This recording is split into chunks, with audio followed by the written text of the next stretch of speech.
Ang mabuting balita ng Panginoon ayon kay San Mateo. Papuri sa iyo, Panginoon. Noong panahong iyon, sinabi ni Jesus sa kanyang mga alagad, "Kaya magbantay kayo, sapagkat hindi ninyo alam kung anong araw paririto ang inyong Panginoon.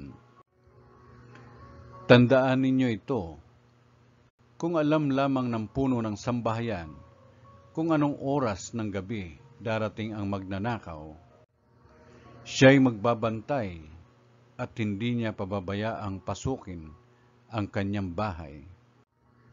Kaya maging handa kayong lagi, sapagkat darating ang Anak ng Tao sa oras na di ninyo inaasahan.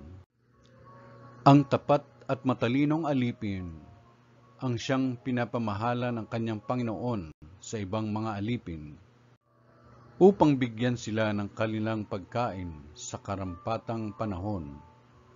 Mapalad ang aliping iyon, kapag dinatnan siyang gumagawa ng gayon sa pagbabalik ng kanyang Panginoon.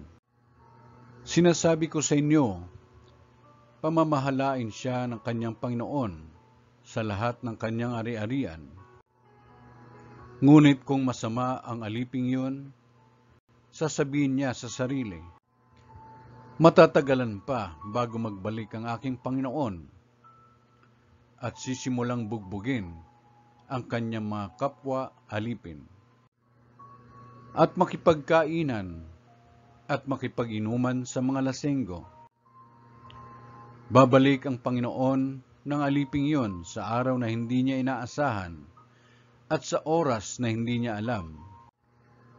Buong higpit na parurusahan siya ng Panginoon at isasama sa mga mapagpaimbabaw.